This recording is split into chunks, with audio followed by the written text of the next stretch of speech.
Él desafió a Dios, mandando demoler el templo. Su máquina de destrucción avanzó, mofándose de la fe. Pero, en el instante exacto en que el altar fue tocado, el cielo se abrió. Un terror santo descendió, y ángeles de bronce, con espadas de fuego, surgieron para devorar a los profanadores. Pocas veces había yo presenciado una arrogancia tan desmedida, un desprecio tan absoluto por lo sagrado. Santiago Vargas no era un hombre común, era un vendaval de ambición descontrolada, un gobernador de puño de hierro y sonrisa cruel que escondía un alma podrida. Para él, el poder no era un deber, sino un derecho divino, forjado en la sumisión de otros y en una profunda indiferencia espiritual. Su oficina, un verdadero santuario a su ego, en lo alto del edificio más ostentoso de la ciudad, era el centro de su universo. Desde allí, contemplaba nuestra metrópolis como un tablero de ajedrez, moviendo piezas humanas a su antojo, sin considerar el costo. La fe, las creencias arraigadas de su pueblo, las consideraba cadenas obsoletas, viejas fábulas que solo estorbaban su progreso materialista y su búsqueda insaciable de dominio. La Iglesia, con su promesa de un poder superior, era para Santiago un anacronismo insoportable, un obstáculo arcaico y molesto a su control absoluto. Veía a los fieles como mentes débiles, ancladas en supersticiones ridículas, y a los pastores, hombres de Dios, como simples charlatanes que manipulaban a la gente. Su desprecio, antes una semilla, había crecido hasta convertirse en una obsesión devoradora. Él no toleraba la idea de un poder más grande que el suyo. Las historias de milagros, de intervención divina, lo irritaba hasta la médula, lo consideraba una afrenta personal a su autoridad. Decidió entonces que era tiempo de erradicar esa enfermedad de su territorio, de borrar toda huella de fe de su dominio. Su primer objetivo declarado, la pieza inicial de su despiadado plan, fue el Templo de la Esperanza. Este era un bastión de fe y refugio para muchos, pero a sus ojos, un estorbo arquitectónico inútil que bloqueaba una de sus ambiciosas construcciones. Vargas creyó que su voluntad era ley inquebrantable. Se sentía invencible, amo y señor de su destino, un dios entre los hombres. No concebía fuerza alguna que pudiera oponérsele. Pero, en su soberbia cegadora, olvidó que hay cielo sobre el cielo, y una justicia que, aunque parezca tardar en llegar, jamás olvida. Su arrogancia desmedida sería sin duda su perdición. La demolición de aquel templo sería el principio de un terror que ni en mis peores pesadillas había imaginado, un abismo de maldad del que ya no habría retorno para él. Mientras la sombra de esa profecía se cernía, pesada y ominosa sobre nuestra ciudad, un faro de esperanza se alzaba, inmutable, en el corazón de muchos, la iglesia de piedra viva. No era un edificio ostentoso ni imponente, no buscaba el lujo ni la grandiosidad material. Sus muros ancestrales, desgastados por el incesante paso del tiempo y las inclemencias de los años, se erguían, sin embargo, como testigos silenciosos e inquebrantables de la fe de innumerables generaciones. En sus adentros se congregaba una comunidad pequeña, es cierto, pero de una intensidad y un fervor tan ardientes que eran capaces de mover montañas con su devoción. Para ellos, Piedra Viva era mucho más que un simple lugar de culto, era un refugio sagrado, el último bastión de paz en un mundo que parecía empeñado en desmoronarse bajo el peso de la corrupción y el materialismo. Cada tarde, al caer el sol, los bancos de madera, pulidos por millones de rodillas que se habían arrodillado en oración a lo largo de los siglos, se llenaban de hombres y mujeres de todas las edades. Con oraciones sencillas pero profundamente arraigadas, elevaban sus plegarias al Altísimo, buscando consuelo y fortaleza. Yo mismo, en aquellos días de creciente incertidumbre y angustia, encontraba en la quietud de sus naves, bajo la débil luz de las vidrieras, una serenidad que el caos exterior, la creciente amenaza de Vargas, no lograba penetrar. Allí, entre sus viejas piedras, los milagros no se anunciaban con trompetas ni estruendos grandilocuentes, se tejían en el silencio, como susurros divinos, delicados pero poderosos. Eran pequeñas victorias de la grasa que se manifestaban día a día, una enfermedad que retrocedía sin explicación médica alguna, un espíritu roto que hallaba consuelo inesperado en medio de la desolación, una familia dividida que, de repente, encontraba el camino a la reconciliación y el perdón. Era una resistencia silenciosa, sí, pero una afirmación persistente de la luz de Cristo frente a la oscuridad que ya asomaba en cada esquina de nuestra ciudad. La iglesia de Piedra Viva, con su espíritu indomable, se erguía como un desafío mudo, pero poderoso, a la arrogancia que había prometido demoler cada rastro de fe. Y la respuesta a ese desafío silencioso no tardó en llegar, cargada de una prepotencia casi palpable. No pasaron más de 3 días, quizás 72 horas de angustiosa espera, cuando la noticia de un decreto oficial comenzó a correr como pólvora en las calles empedradas de la ciudad, un presagio sombrío que nos heló la sangre. El nombre de Vargas estaba en boca de todos, asociado ahora no solo a su ambición desmedida y su sed de poder, sino a un acto que muchos, incluyéndome, consideramos una declaración de guerra directa contra lo sagrado, una afrenta inaceptable al mismo cielo. Yo mismo, con el corazón apretado por una mezcla inusual de ira santa y una profunda, lacerante tristeza, fui testigo presencial del anuncio público. Era un día de cielo plomizo y pesado, el aire denso y opresivo. Alrededor de las 3 de la tarde y 25 minutos, cuando los altavoces de la plaza principal, repentinamente instalados, comenzaron a distorsionar la voz del alcalde. Su tono, siempre ampuloso y lleno de autocomplacencia, adquirió ahora un matiz de frialdad metálica, casi un rugido autoritario que resonaba en nuestros oídos. Habló, como era su costumbre, de progreso imparable, de modernización a toda costa, de una necesaria recalificación urbana que, según él, transformaría nuestra humilde ciudad en un faro de desarrollo y vanguardia. Pero sus palabras, por más pulcras que sonaran, eran huecas, resonaban con la falsedad de un gong roto. Eran un mero pretexto cuidadosamente orquestado para lo que realmente se escondía detrás de aquella fachada de progreso y civismo.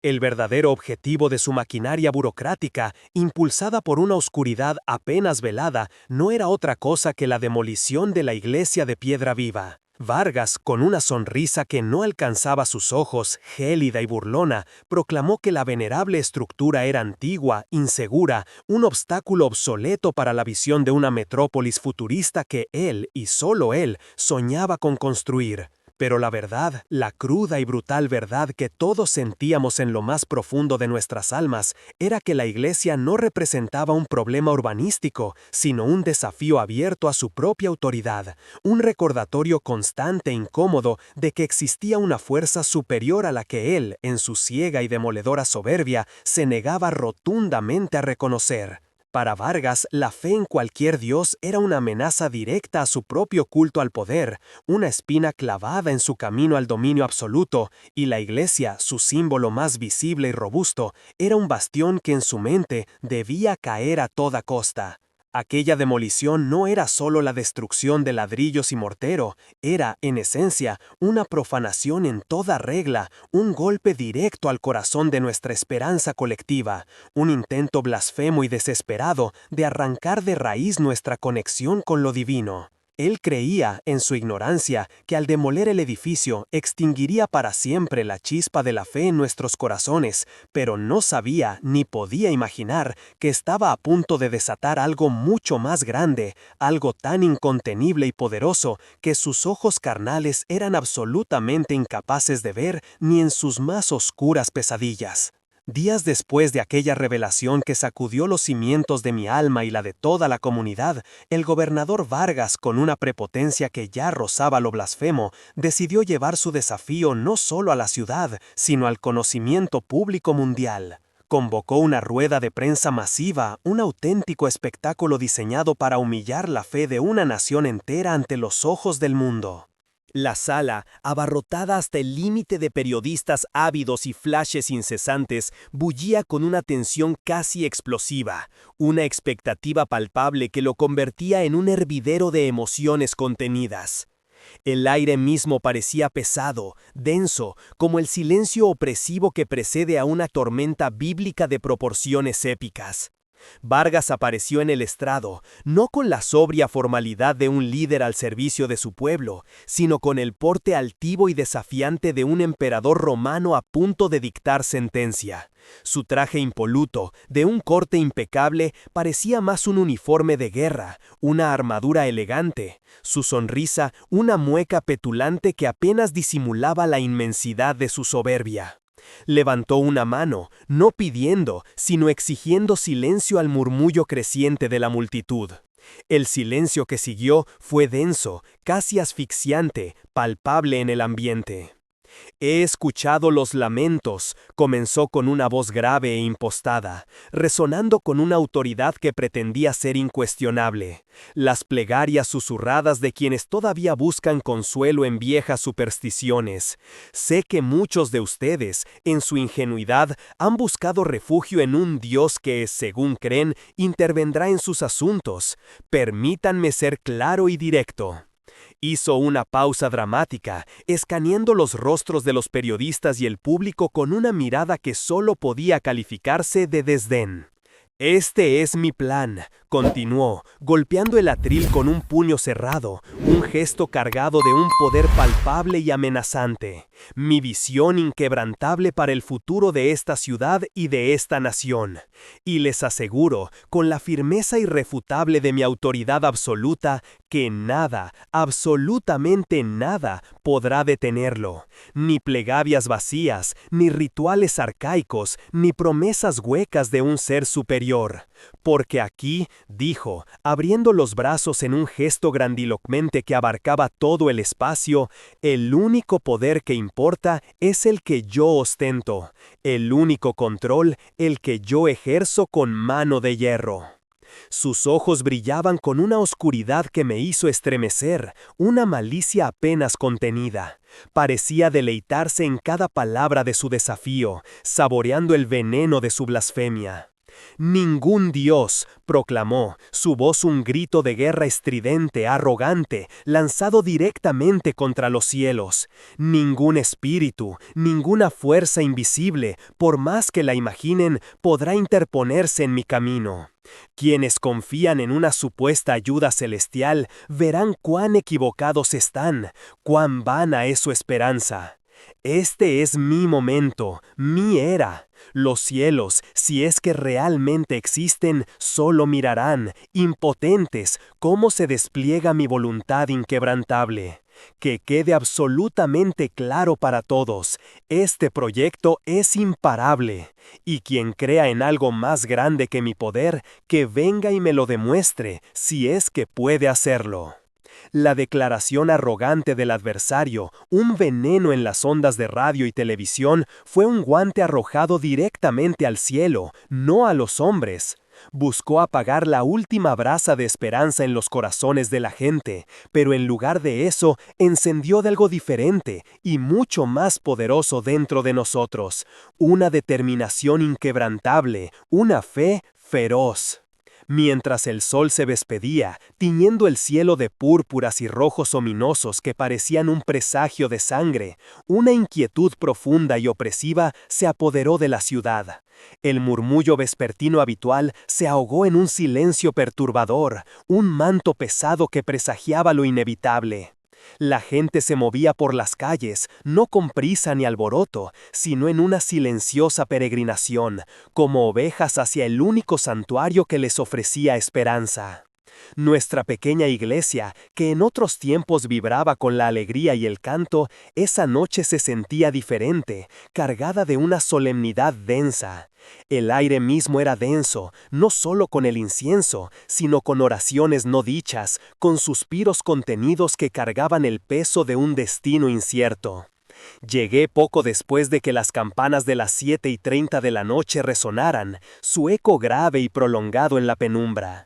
El santuario estaba colmado, rebosante, bancas ocupadas hasta el último espacio, pasillos repletos de gente de pie, rostros iluminados únicamente por la danza temblorosa de cientos de velas.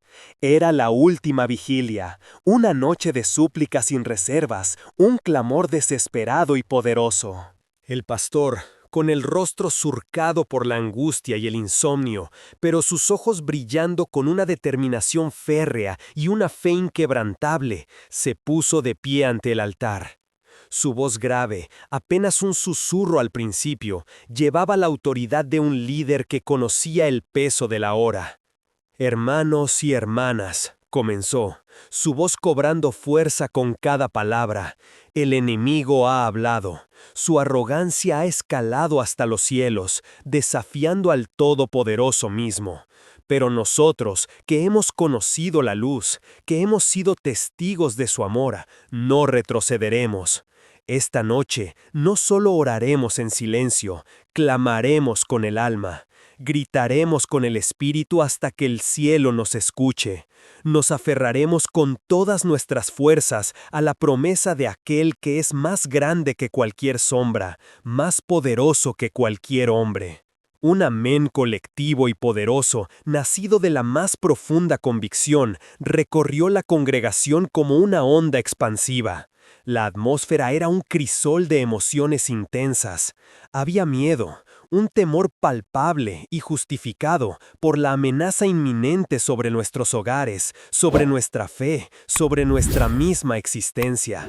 Pero junto a ese miedo, ardía una llama que crecía con cada plegaria susurrada, con cada lágrima derramada. Era la llama de la fe, la esperanza inquebrantable de que no estábamos solos, de que el desafío del adversario no quedaría sin una respuesta contundente del cielo. Las horas se arrastraban lentamente, la noche se volvía más profunda, y el clamor de la iglesia, de esas almas unidas, se elevaba sin cesar. Voces susurrantes se transformaron poco a poco en un coro poderoso, una sinfonía de súplicas desgarradoras que buscaban alcanzar el trono de la gracia.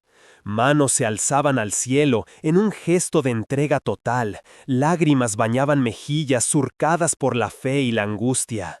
Podía sentirlo en cada fibra de mi ser. La desesperación inicial era consumida, purificada por una esperanza feroz y radical. No era una esperanza ingenua, ciega, sino la férrea convicción de guerreros que saben que la batalla es grande, formidable, pero que su capitán es invencible y que la victoria final es suya. Allí estábamos, desafiando las tinieblas del mundo con nuestra única arma verdadera, la fe viva. La iglesia vibraba, no por temor, sino por el poder inmenso de la oración unida. La noche de oración se desvaneció lentamente, como un sueño, pero no así la intensidad de la expectativa que nos oprimía el pecho. El amanecer llegó sin promesas de luz clara, con una palidez enfermiza que se filtraba a duras penas por los vitrales de la iglesia. Un cielo pesado, plomizo, se cernía sobre nosotros como un sudario gris, presagiando no el fin de la oscuridad, sino el inicio de una batalla mucho más tangible y brutal de lo que habíamos imaginado. Cada minuto que pasaba, el silencio exterior se tornaba más denso, más cargado, como el aire antes de una tormenta bíblica de proporciones cataclísmicas. Entonces el temblor. Primero fue un zumbido distante, grave, que se hizo cada vez más notorio, resonando en nuestros pechos, haciendo vibrar el suelo bajo nuestros pies. El sonido creció sin pausa hasta convertirse en un rugido bestial, mecánico, un bramido metálico que rasgaba la precaria calma matutina. Salimos, con el corazón en la garganta, al traspasar los umbrales de la iglesia. Lo que vimos nos heló la sangre, no de miedo paralizante, sino de una indignación santa y justificada. A nuestro alrededor, como gigantes de metal surgidos de las profundidades del inframundo, se erguían las máquinas de demolición, monstruos de acero oxidado con mandíbulas hidráulicas capaces de triturar roca y bolas de demolición que parecían puños titánicos dispuestos a destrozar todo a su paso. Sus motores, tosiendo y resoplando, exhalaban nubes espesas de humo negro y acre, un olor a diésel quemado y a destrucción que impregnaba cada rincón del aire, haciéndolo irrespirable. La tierra misma gemía bajo el peso colosal de esas bestias de acero.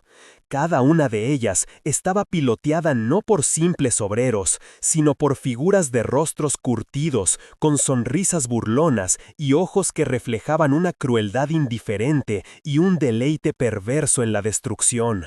Un gigante con un casco de seguridad nos señaló con el pulgar hacia abajo, riendo a carcajadas mientras los demás le secundaban con gestos arrogantes y obscenos. Estaban allí no solo para destruir el edificio de la iglesia, sino para pisotear la fe, para humillar a Dios en lo que consideraban su propio templo. El estruendo ensordecedor de los motores y el chirrido agudo del metal se volvieron una sinfonía opresiva, el preludio infernal de su ataque. Nos rodeaban completamente, sellando cualquier vía de escape, con la intención clara de pulverizar cada piedra, cada memoria, cada vestigio de la presencia divina en ese lugar sagrado. La atmósfera se volvió irrespirable, no solo por el humo y el hedor, sino por la densa maldad que se regodeaba en su inminente victoria profana. Pero ellos no sabían con quién se estaban metiendo realmente. Mientras la maldad se regodeaba dentro del perímetro donde las máquinas esperaban, afuera, en las calles adyacentes, se desplegaba una escena de profunda devoción y una tensión sobrenatural. Cientos de fieles se congregaban. No había gritos histéricos ni lamentos de derrota, solo un murmullo constante, un zumbido sagrado tejido por miles de oraciones susurradas con fervor. Lágrimas corrían libremente por los rostros de todos, como ríos silenciosos de angustia y una esperanza inquebrantable. Sus ojos, fijos en el templo amenazado, reflejaban una fe inquebrantable, forjada en la adversidad más extrema y purificada por la inminente persecución. Yo estaba entre ellos, sintiendo cada plegaria elevarse, cada lágrima brotar, cada gramo de esperanza que emanaba de aquellos corazones valientes.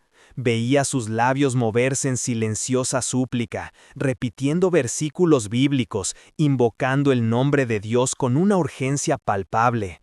Algunos se arrodillaban sobre el frío pavimento, otros, con manos alzadas al cielo plomizo, intentaban asir el auxilio divino que tanto anhelábamos. El aire estaba cargado, no de miedo paralizante, sino de una expectación tensa, de la silenciosa súplica de un pueblo que se negaba rotundamente a abandonar a su Dios, incluso cuando el infierno parecía a punto de triunfar sobre la tierra. Entonces, el sonido que todos temíamos llegó. Un rugido mecánico, grave y amenazante, que vibraba en el pecho y hacía temblar el suelo bajo nuestros pies. Las máquinas, esas bestias de metal y acero, se aproximaban, sus faros perforando la penumbra del atardecer incipiente como ojos demoníacos. Parecían gigantes prehistóricos, la encarnación visible de la destrucción, los instrumentos de la arrogancia del enemigo, enviados para borrar la fe de la faz de la tierra. La multitud contuvo el aliento, sus corazones latiendo al unísono. Ya no había susurros, solo un silencio sepulcral, roto únicamente por el avance inexorable y ruidoso de la maquinaria pesada. Se acercaban al perímetro del templo, listas para el asalto final. Era un momento de inflexión, una encrucijada entre la desolación más absoluta y la manifestación gloriosa de lo divino. Nadie parpadeaba, todos aguardaban con el aliento contenido, expectantes, el peor de los escenarios o el milagro que solo Dios podía orquestar en su infinita sabiduría. De repente, un estruendo metálico rasgó violentamente el aire, seguido por el chirrido ensordecedor de motores diésel que se ponían en marcha con renovada ferocidad. La multitud sintió un escalofrío helado recorrer su espina dorsal, un presagio de lo que venía. Un hombre corpulento, de cuello ancho como un toro y brazos tatuados con símbolos profanos, emergió de la cabina de una excavadora. Era el capataz, un gigante que se pavoneaba con una sonrisa cínica y repugnante que deformaba sus labios, mientras sus ojos pequeños y penetrantes barrían a la congregación con desprecio. Levantó una mano enguantada y con un gesto burdo y despectivo hizo una seña a sus hombres. Las excavadoras, bestias amarillas de acero, avanzaron. Sus enormes palas, como garras dentadas de un monstruo prehistórico, se alzaron amenazantes sobre el anexo de la iglesia, listas para devorar sus cimientos. El capataz soltó una carcajada estridente y gutural que rebotó en los muros antiguos de la construcción, una risa cargada de veneno y blasfemia. Su voz, ronca y llena de malicia, se abrió paso por un altavoz con una potencia inhumana. «¡Miren a estos ilusos!», gritó, su voz vibrando con mofa.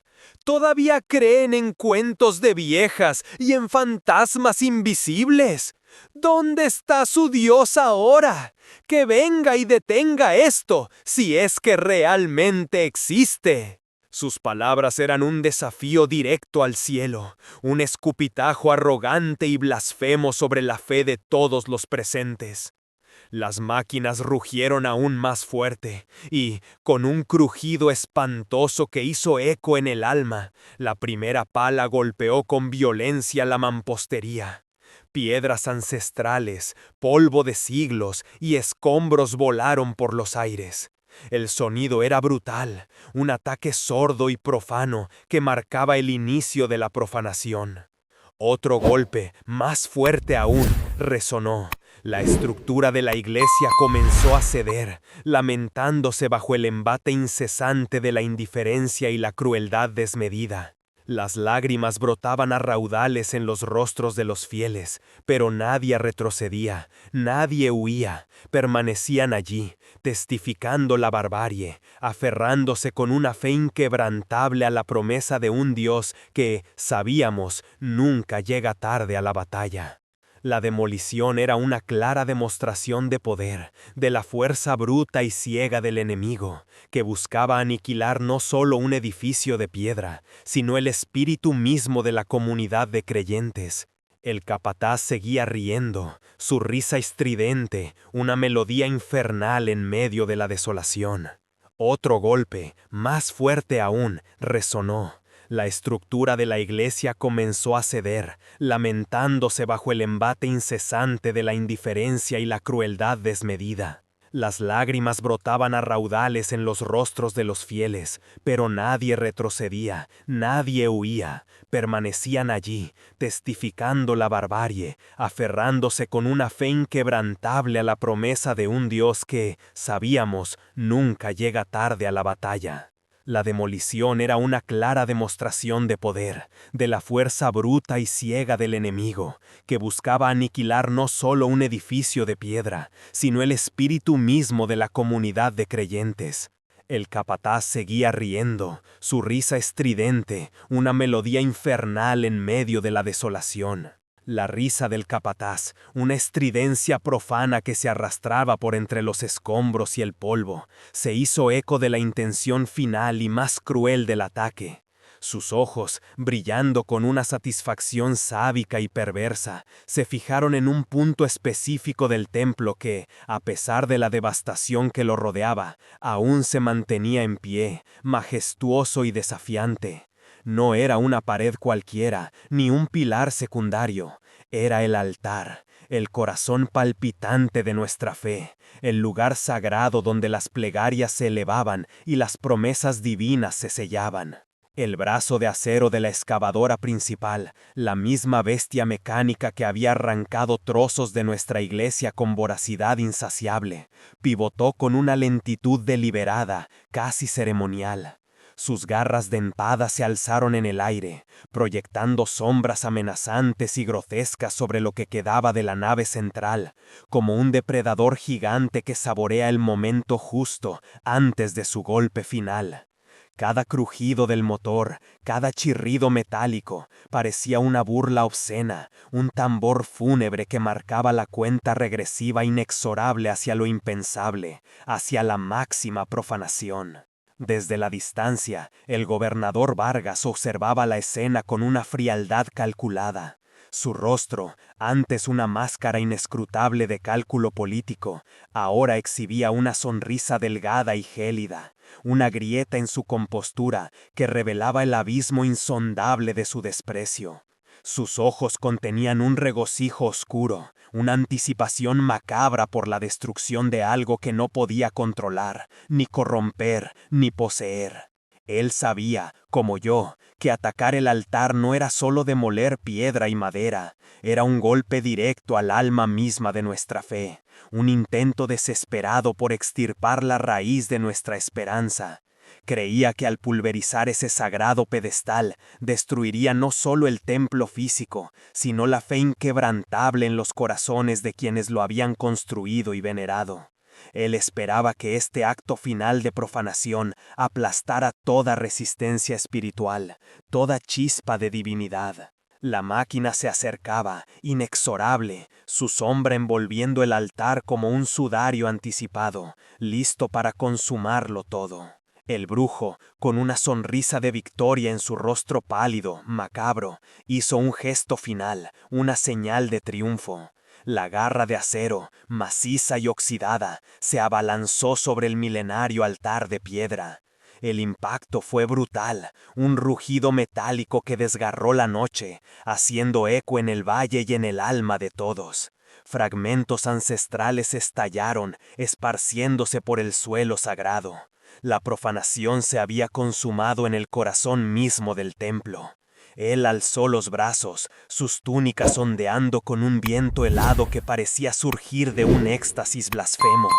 Sus ojos brillaban con una malicia devoradora, creyendo haber cortado el último lazo sagrado, la última conexión con lo divino. Pero en ese instante exacto, justo cuando la garra de la máquina se incrustó en el altar, un estremecimiento primordial sacudió la tierra bajo mis pies. No fue un simple temblor telúrico, fue el gemido de un planeta ultrajado, una furia contenida por eones que finalmente se liberaba. Las rocas vibraron hasta su núcleo, el suelo se resquebrajó con un sonido seco y aterrador, y los árboles más antiguos crujieron como huesos. De la tierra abierta, de la herida en el mundo, brotó un vapor sulfuroso, denso y nauseabundo, que olía a azufre y a condenación eterna. El cielo, antes un lienzo opaco de nubes plomizas que prometían oscuridad, no se abrió, se rasgó con una violencia inimaginable. Una grieta gigantesca, luminosa y cegadora, hendió la oscuridad del firmamento como una cuchilla invisible que cortara la tela misma de la realidad. No fue un rayo, no fue un fenómeno natural, fue la furia de 1000 tormentas concentradas, una incisión brillante que quemaba el aire y la vista. Y de esa rasgadura, un trueno, no el estruendo común de una tormenta de verano, era un rugido gutural, un bramido que resonaba en lo profundo de mi ser, que vibraba en mis huesos hasta la médula.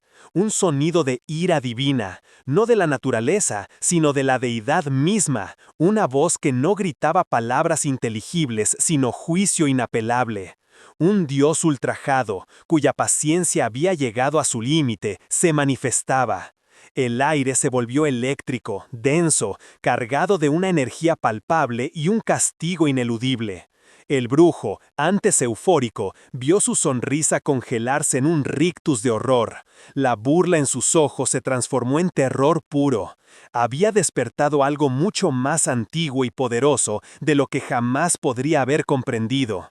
Los demonios a su alrededor se agitaron con pavor. Sus susurros de triunfo se volvieron gemidos de pánico desesperado. La balanza de la justicia divina se había roto, inclinándose con furia. El aire se volvió aún más denso, cargado de una electricidad palpable que me erizaba hasta el último vello del cuerpo, una alteración física y espiritual del ambiente. Un zumbido grave y profundo, vibrando en mis huesos, resonó como un grito primordial de la tierra misma, una advertencia de lo inminente. Mis ojos, incapaces de parpadear, no podían apartarse del espectáculo aterrador. En la roca profanada del altar, una fisura se manifestó. Una delgada línea brillante apareció y se extendió con pasmosa velocidad, ensanchándose en una brecha visible, pulsante, que rasgaba el tejido mismo de la realidad. No era una ilusión, no era un sueño, era una herida abierta y sangrante en el velo entre mundos, un portal que clamaba por una colisión inminente de dimensiones. De las entrañas malditas de la tierra brotó una energía oscura y fría, tan gélida que sentí cómo me congelaba el alma. Se elevó como una neblina densa y opaca, un vapor de vacío existencial y desesperación que exhalaba el abismo, buscando absorber toda la luz y la vida. Su consistencia era casi líquida, densa como alquitrán, y se contorsionaba y retorcía con formas grotescas. Pero, de lo alto, desde más allá de las estrellas que ahora se vislumbraban a través de la brecha, descendió un brillo, un oro líquido, cálido y vibrante, que contrastaba violentamente con la oscuridad ascendente. Era una luz que purificaba, que empujaba la sombra atrás, irradiando una presencia santa, poderosa y arrolladora. Ambas energías, la oscuridad del abismo y la luz del cielo, chocaron con una fuerza descomunal en el centro de la fisura, en un punto de no retorno. El sonido era insoportable, una cacofonía de gritos agónicos y rugidos primordiales de fuerzas cósmicas. Lo sobrenatural, que creíamos intangible y lejano, se había vuelto terriblemente físico, brutalmente real. Una colisión de dimensiones, una manifestación cruda y palpable de la guerra espiritual que se libraba ante nuestros ojos. Las piedras crujieron, el suelo tembló con violencia, y pude ver los rostros de los demonios, antes arrogantes y burlones, contorsionarse con un horror que superaba incluso el mío. Pero el horror de los demonios era solo un presagio, el anuncio de algo aún mayor. Sobre nosotros, el cielo mismo se desgarró con una violencia inaudita, no como una nube que se abre por el viento, sino como la tela misma de la realidad que se rasga con un estruendo que hizo vibrar cada fibra de mi ser, cada hueso. De esa herida cósmica, de ese abismo de luz blanquecina, hiriente y poderosa, comenzaron a descender. No eran sombras etéreas, ni visiones fugaces, ni meras apariciones, sino cuerpos. Cuerpos monumentales y sólidos, hechos de una sustancia que desafiaba toda comprensión terrenal. El primero en tocar tierra no lo hizo con ligereza, sino que impactó con una fuerza silenciosa pero colosal, haciendo temblar el suelo bajo mis pies con su mera presencia. Medía, sin duda, más de 3 metros de altura. La Biblia no mentía en su descripción de ellos como gigantes. Su piel, como bronce pulido y quemado por el sol de 1000 batallas cósmicas, reflejaba la luz divina de la hendidura con una intensidad cegadora. Cada músculo, cada tendón de su ser estaba definido con una perfección que solo podía ser celestial, una obra maestra de fuerza, propósito y gracia, cincelada exclusivamente para la guerra espiritual. Y sus espadas, esas espadas, no eran de ningún metal terrenal conocido, ni forjadas en ningún fuego mundano. Eran forjadas de la misma sustancia que el fuego sagrado del altar, de una incandescencia blanca y pura que no quemaba la carne, sino que purificaba con su mera cercanía. Las llamas danzaban alrededor de las hojas, un fuego que no consumía la madera, sino que devoraba el espíritu impuro con una sed insaciable de santidad y justicia. Al verlos, el aire alrededor se volvió denso, pesado, con una santidad tan absoluta y abrumadora que asfixiaba el mal hasta el punto de la disolución, de la aniquilación.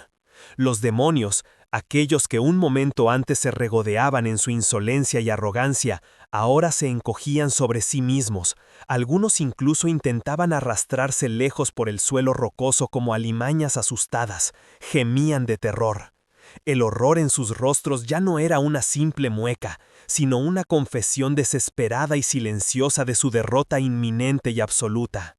Los ojos de los ángeles, sí, los ojos, no eran de amor compasivo para ellos. Eran faros de una justicia implacable y absoluta, de una luz que exponía cada vileza, cada mentira, cada acto de depravación. Emanaban un terror tan primigenio, una condena silenciosa pero palpable que penetraba hasta los tuétanos de todo lo profano. Me sentí pequeño, insignificante y vulnerable frente a tal despliegue de poder celestial, de la majestuosidad de la presencia divina, pero al mismo tiempo una paz abrumadora me inundó por completo. No era el miedo de la carne ante lo desconocido, sino el asombro reverente del alma ante lo divino y lo trascendente. Mis rodillas quisieron ceder, no por terror, sino por la magnitud incalculable de la gloria que se desplegaba ante mí. Estos eran los guerreros celestiales, la vanguardia invencible del Altísimo, y habían venido por esta batalla, la nuestra, y habían venido por la victoria final. El impacto de su llegada no fue solo visual, fue una onda de choque espiritual que lo transformó todo al instante. Los rugidos profanos de los motores diésel, que hasta un instante antes devoraban la tierra con ferocidad, se ahogaron abruptamente. No fue un fallo mecánico gradual, sino una interrupción violenta y súbita, como si un puño invisible y omnipotente hubiera estrangulado cada cilindro de acero de las máquinas. Las excavadoras, con sus brazos gigantes suspendidos en el aire, se congelaron en posiciones grotescas, sus cucharones cargados de tierra maldita ahora inmóviles y sin poder. Los bulldozers, que avanzaban con una furia imparable, se detuvieron en seco, sus cadenas rechinando una última vez antes de caer en un silencio sepulcral, espeso, que devoró el ruidoso campo de batalla. En la cabina de esas bestias inertes, los operadores, hombres curtidos por el trabajo y la brutalidad, se desplomaron sin aviso. No cayeron por un tropiezo o un empujón. Fue como si la presión de la atmósfera se hubiera quintuplicado de repente, aplastándolos contra el suelo metálico. Sus rodillas golpearon el acero con un sonido seco, y sus cuerpos quedaron encogidos, paralizados, por una fuerza que trascendía lo físico, una fuerza divina. Sus rostros, antes marcados por el desdén y la codicia, se contorsionaron en máscaras de un terror puro, insobornable e insoportable. Pero no era solo miedo en sus ojos, era una agonía física que les desgarraba las entrañas, una punzada fría y lacerante que les retorcía el alma hasta lo más profundo. Era el peso de lo sagrado, el pavor de una majestad incomprensible que los reducía a la insignificancia más absoluta. Sus manos, que segundos antes controlaban palancas y botones con maestría profana, ahora temblaban incontrolablemente, incapaces de siquiera ofrecer la más mínima resistencia. Pero y Vargas, el arrogante Vargas, el líder altivo de esa profanación, que hacía instantes se erguía con una soberbia tan densa que casi podía tocarse, se tambaleó. Su risa burlona, esa que había resonado por todo el lugar como una melodía de triunfo, murió en su garganta, ahogada, convertida en un jadeo lastimero y desesperado. Un temblor incontrolable se apoderó de cada fibra de su ser. No era un escalofrío, era una convulsión violenta que sacudía su cuerpo desde la punta de sus botas hasta la raíz de su cabello, como si una corriente eléctrica de pavor divino recorriera y quemara sus venas. Sus ojos, antes llenos de desprecio y desafío, ahora reflejaban un terror tan profundo que su mirada parecía vacía, hueca, como si su propia alma hubiera intentado escapar de la prisión de su carne pecadora. Intentó hablar, intentó dar una orden, intentó escupir otra blasfemia, pero solo un gemido patético y sin fuerza escapó de sus labios agrietados. La fuerza que lo sostenía, la arrogancia que lo definía y la oscuridad que lo empoderaba se desmoronaron por completo, dejándolo expuesto, diminuto, completamente humillado ante la inmensidad de lo que acababa de llegar. Estaba paralizado, no por cadenas visibles, sino por el terror santo que emanaba de aquellos guerreros celestiales. Un miedo primordial me anclaba a mí también al suelo, incapaz de mover un músculo. Mis ojos estaban fijos en el espectáculo de la justicia divina. Uno de los ángeles, el de la espada más resplandeciente, dio un paso adelante. Su avance alteró la realidad misma a su alrededor. El aire crepitaba por la densidad de su gloria, una presión invisible pero palpable como una pared de plomo que nos oprimía el pecho. Cada movimiento de su cuerpo de bronce reverberaba en el suelo y en mi alma, una vibración que parecía desenroscar la tela del universo. Su espada, sin siquiera atacar directamente, era una declaración rotunda de poder. Las llamas que la envolvían no eran un fuego común, sino la manifestación pura de santidad divina, un fuego que purificaba o consumía implacablemente todo lo que se interponía a su paso. La atmósfera, ya cargada de una expectación tensa, se tornó pesada, opresiva. El peso de 1000 montañas parecía posarse sobre el valle, aplastando todo lo impuro, lo maligno, lo profano. Sus máquinas de los brujos, aquellos artilugios grotescos dispuestos para sus rituales y para la profanación del templo, comenzaron a gimotear. No era un ruido mecánico de falla, sino un lamento metálico, como si el alma del hierro fuera arrancada de su forma.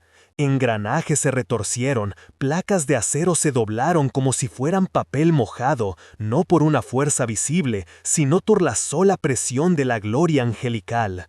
Un zumbido agudo perforó el aire antes de que las estructuras una por una implosionaran en nubes de polvo y volutas de humo acre. Se desintegraron por completo, pulverizadas por la mera presencia de lo santo, incapaces de sostener su forma profana ante tal majestad.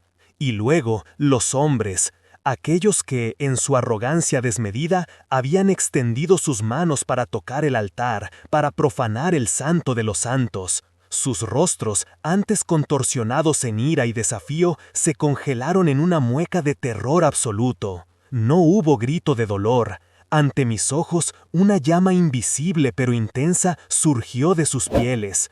No quemaba la ropa ni el cabello, sino que los consumía desde dentro hacia afuera. Su carne se oscureció y encogió, sus huesos se desmoronaron silenciosamente, todo en cuestión de segundos, como si el tiempo se acelerara solo para ellos. Se deshicieron en el aire, como si nunca hubieran existido, dejando solo un puñado de cenizas grises que el viento sobrenatural dispersó sin piedad. No quedó nada de ellos. La retribución fue inmediata, visible, completa y aterradora. El olor a azufre y carne quemada, ahora solo un vestigio, se disipaba lentamente, pero el eco del terror aún resonaba en el aire, vibrando en cada rincón. Vargas, el gobernador, que un instante antes se erguía con una arrogancia diabólica, ahora temblaba incontrolablemente, sus rodillas amenazaban con ceder. Sus ojos inyectados de sangre buscaban una salida desesperada, una rendija por donde escapar de la realidad que él mismo había invocado. Se giró bruscamente, sus botas resonando contra el mármol que apenas mantenía en pie, intentando huir de la verdad, de su ruina. Un paso, 2 pasos, y se detuvo en seco, como si una mano gigante e invisible lo hubiera aferrado. Sus músculos se tensaron, su cuerpo se volvió rígido, una estatua de terror. Una fuerza invisible lo había anclado al suelo, impidiéndole el movimiento más mínimo. Intentó mover un pie, luego el otro, inútilmente, como si estuviera encadenado. Un muro sólido e inmaterial lo rodeaba, invisible para todos los demás, pero tangible y asfixiante para él.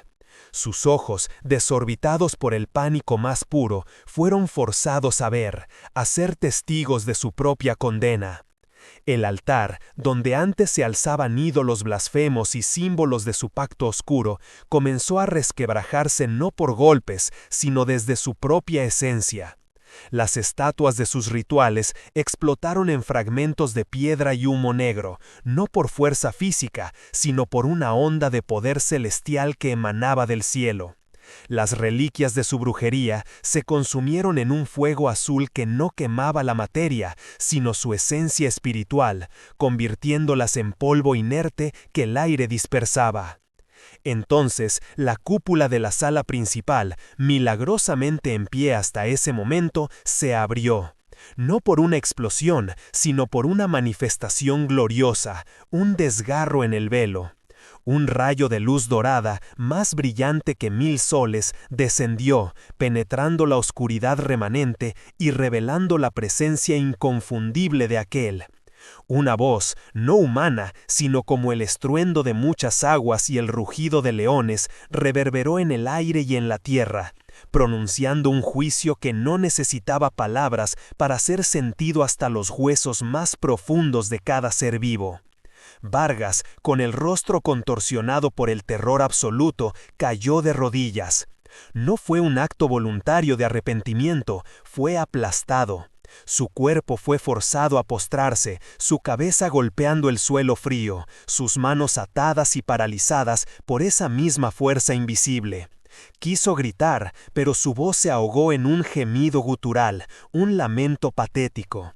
Quiso cerrar los ojos, pero estaban fijos en la visión de su ruina, de su humillación total. Los sobrevivientes lo veían, indefenso, humillado, una marioneta impotente frente a la majestad divina.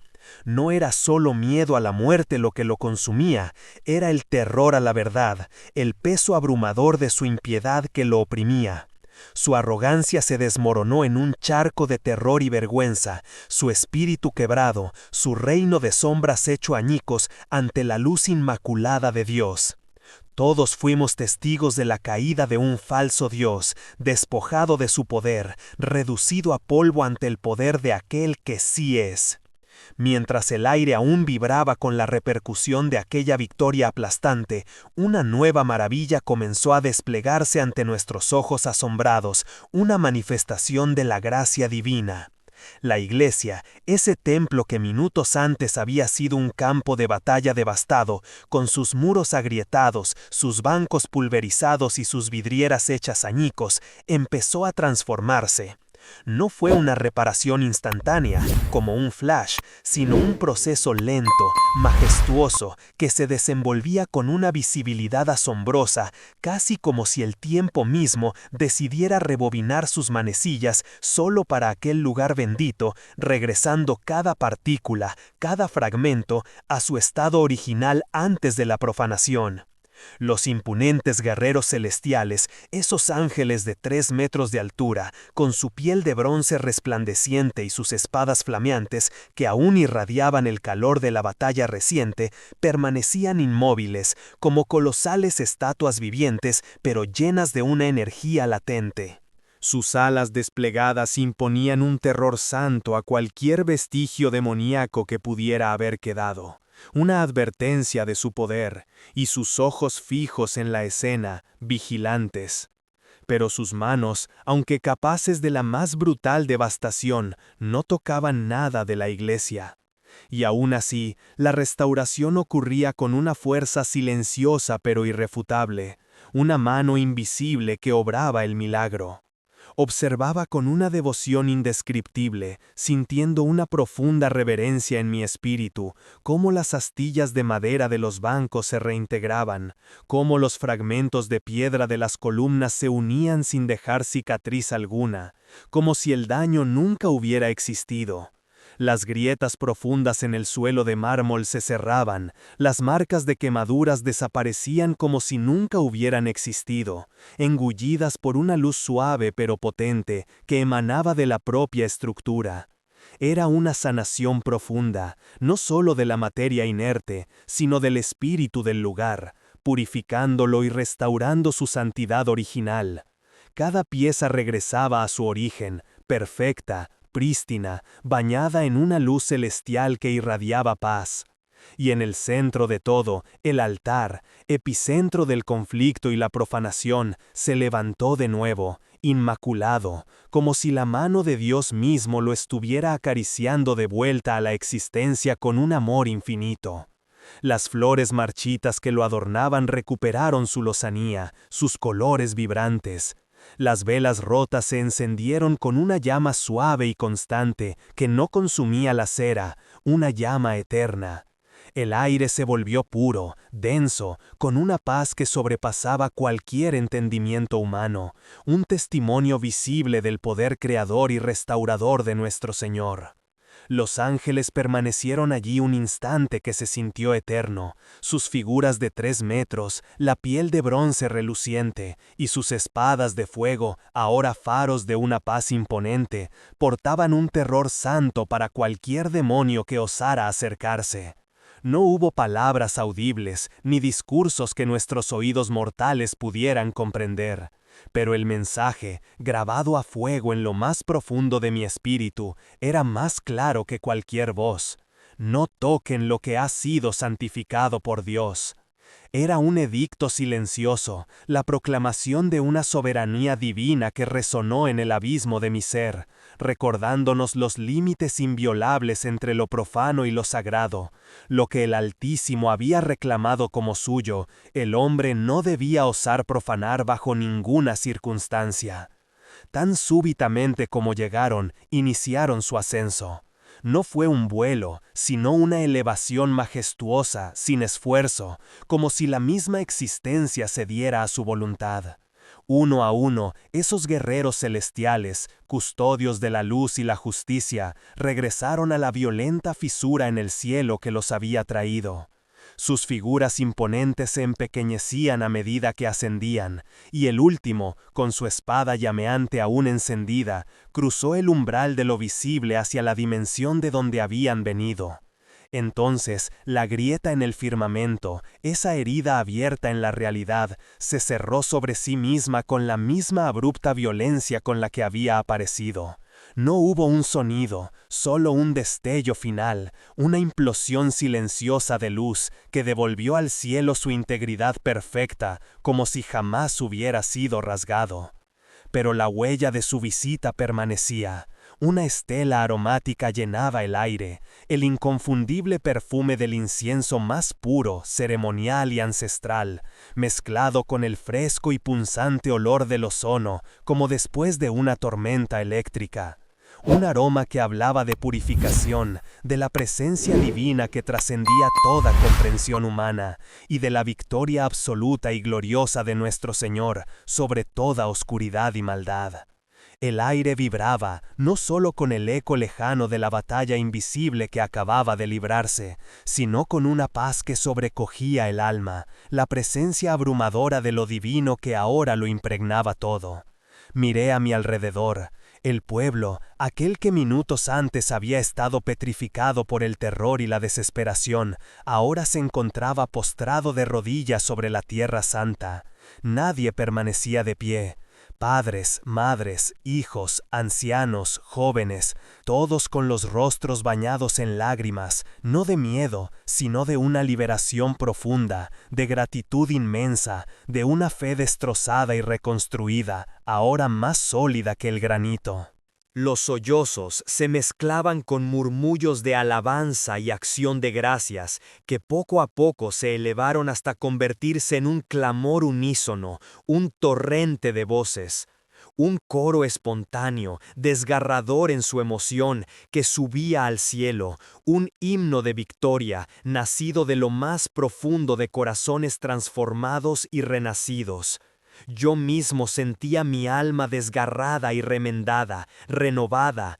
Me uní a ellos, mi voz quebrada por la emoción, las rodillas clavadas en la tierra empapada por la luz, donde el rastro de la oscuridad aún era palpable, pero ahora impotente, derrotado. La iglesia, epicentro de aquel asedio demoníaco y de la gloriosa intervención divina, permanecía en pie. Las paredes, que habían temblado bajo el asalto de las huestes infernales, ahora se erigían inquebrantables, como si estuvieran forjadas en una sustancia nueva. Ni una grieta, ni un ladrillo fuera de lugar. Las ventanas reflejaban la incipiente luz del amanecer, limpia y pura, como una promesa. No solo estaba intacta, parecía más robusta, más sólida, más vibrante que nunca, como si la batalla la hubiera templado, forjando su estructura con acero celestial. El altar, que había sido profanado de la manera más cruel, brillaba ahora con una santidad nunca antes percibida, con un aura de pureza. Cada rincón exhalaba una esencia sagrada, antes intuida, que ahora se manifestaba como una realidad tangible y palpable. Era un monumento no solo a la fe de los hombres, sino al poder incontenible, ilimitado de Dios. Nuestra fe había sido probada en el crisol del infierno mismo y emergió de él forjada en oro puro, inquebrantable.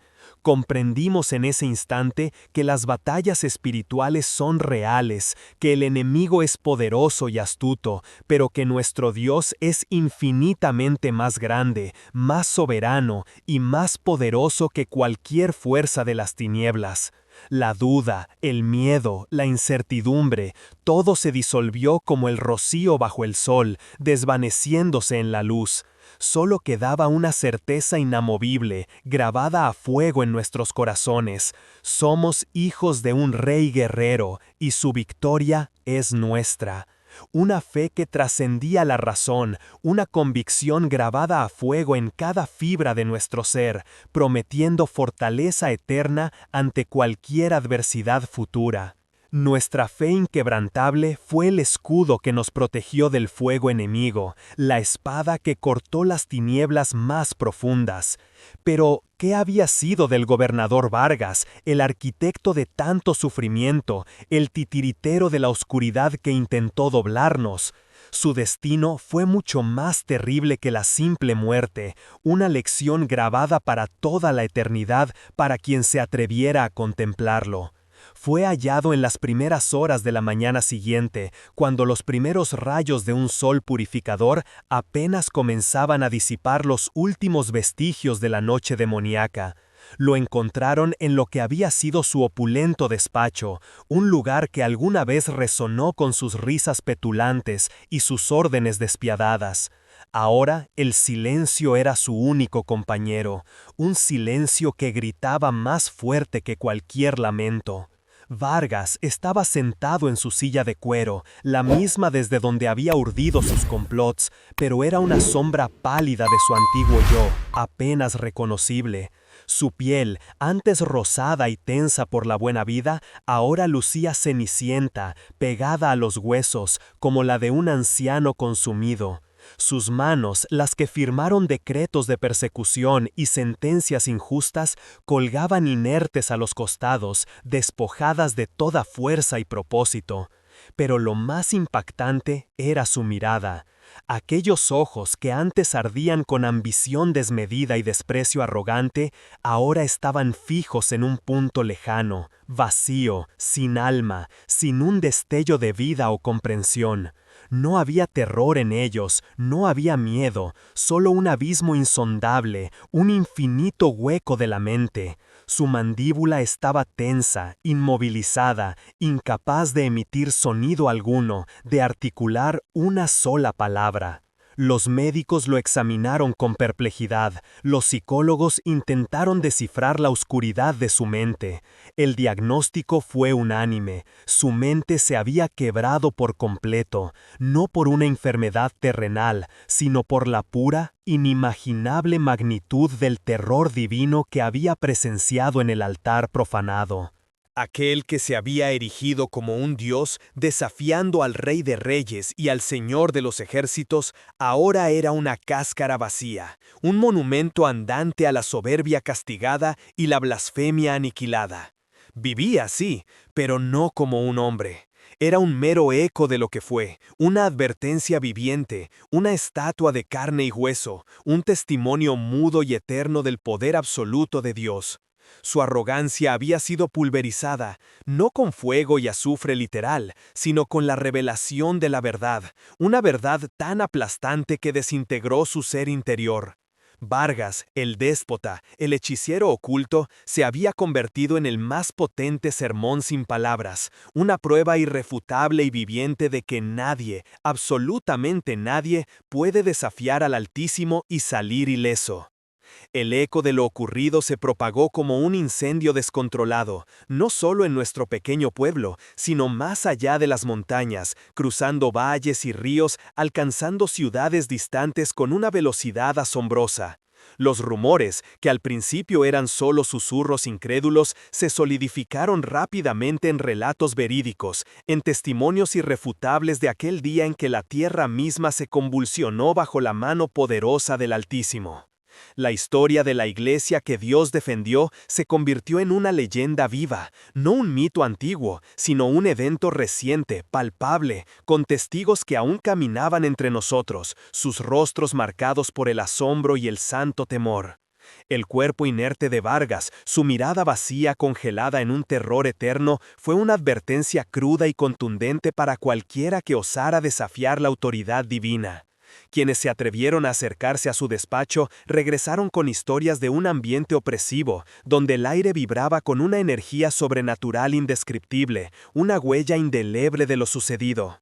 Nadie volvió a cuestionar la fe. Los gobernantes locales, antes prepotentes y corruptos, comenzaron a caminar con cautela, sus voces teñidas de un nuevo respeto por lo sagrado. La justicia divina se cernía ahora sobre sus decisiones, recordándoles constantemente que existía un poder superior a sus tronos y leyes humanas.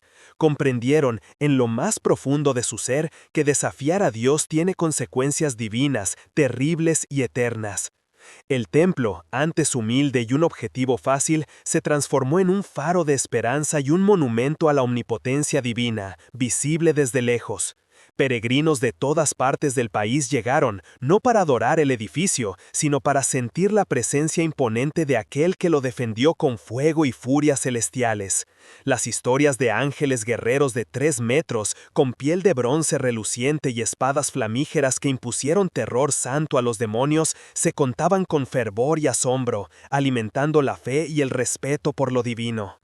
Para mí, testigo ocular de cada momento, esta experiencia redefinió por completo mi comprensión de la fe.